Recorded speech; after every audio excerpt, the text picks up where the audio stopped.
Hello guys, next topic వచ్చేసరికి PN junction diode in reverse bias. అంటే ఈ P రీజియన్ని negative టర్మ్లో బ్యాటరీ కనెక్ట్ చేస్తాం అండ్ ఎన్ రీజియన్ వచ్చేసరికి అంటే ఎన్ టైప్ సెమీ కండక్టర్ని పాజిటివ్ టర్మ్లో బ్యాటరీ కనెక్ట్ చేస్తాం అనమాట. అప్పుడు ఈ సర్క్యూట్ కనెక్షన్ వచ్చేసరికి రివర్స్ బయాస్ కండిషన్ అంటాం అనమాట. సో ఇప్పుడు ఈ పీ రీజియన్లో అంటే ఈ పీ టైప్ సెమీ కండక్టర్లో మనకి హోల్స్ అనేవి మెజారిటీ ఛార్జ్ క్యారియర్స్. ఈ హోల్స్ అనేవి నెగిటివ్ టర్మ్లో బ్యాటరీకి అట్రాక్ట్ అయిపోతాయి. అండ్ సిమిలర్లీ ఇక్కడ ఎన్ టైప్ సెమీ కండక్టర్లో ఎలక్ట్రాన్స్ అనేవి మెజారిటీ ఛార్జ్ క్యారియర్స్. ఈ ఎలక్ట్రాన్స్ అనేవి పాజిటివ్ టర్మ్లో ఆఫ్ బ్యాటరీకి అట్రాక్ట్ అయిపోతాయి. సో దీనివల్ల ఏంటి అంటే డిప్లీషన్ రీజియన్ యొక్క విడ్త్ అనేది ఇంక్రీజ్ అవుతుంది. అది ఎలా అంటే ఇక చూడండి, హోల్స్ అనేవి నెగిటివ్ టర్మ్లో బ్యాటరీకి అట్రాక్ట్ అయిపోతున్నాయి అండ్ ఎలక్ట్రాన్స్ వచ్చేసరికి పాజిటివ్ టర్మ్లో బ్యాటరీకి అట్రాక్ట్ అవుతాయి. సో దీనివల్ల width of the depletion reason వచ్చేసరికి ఇంక్రీజ్ అవుతుంది.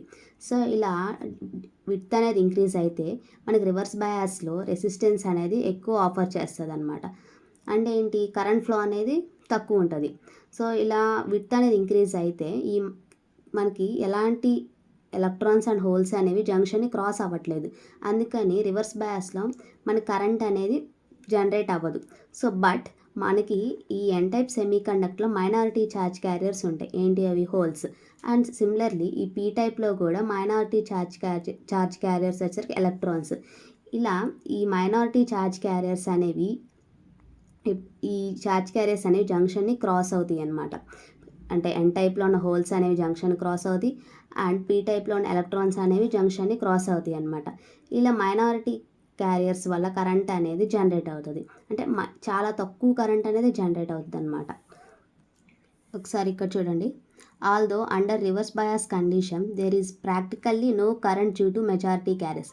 మనకి మెజారిటీ క్యారియర్స్ వల్ల ఎలాంటి కరెంట్ అనేది జనరేట్ అవ్వదు అనమాట.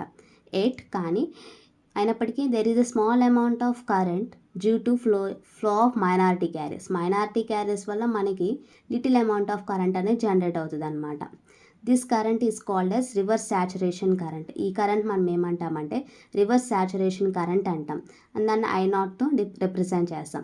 Since minority carriers are thermally generated, I0 is extremely temperature dependent.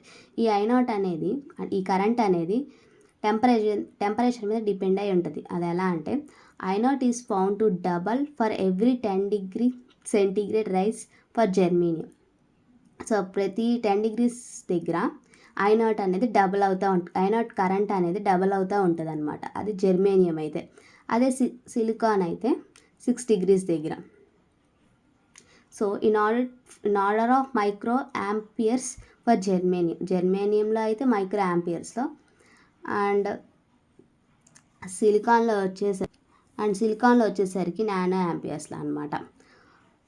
If reverse voltage is increased continuously, the kinetic energy of minority electrons may become high enough to knock out the electrons from the semiconductor atom.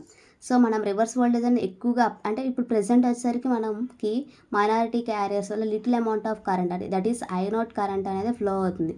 So మనం apply చేసే voltage అనేది ఎక్కువ increase చేసినట్టయితే మనకి depletion reason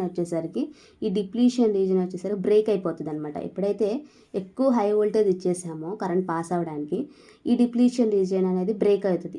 ఇలా break అవడం వల్ల మనకు డివైస్ అనేది డ్యామేజ్ అవుతుంది అనమాట. ఇక్కడ చూడండి, at this stage break down the junction occur characterized by a sudden rise of reverse current and a sudden fall of resistance of barrier region. This may destroy the junction permanently. So దీనివల్ల ఏంటంటే device అనేది damage అయ్యే chance ఉందన్నమాట. So reverse బయాస్లో మనకు diode అనేది just ఒక of స్విచ్లా act అవుతుంది అనమాట. So that's all about PN junction diode in reverse bias.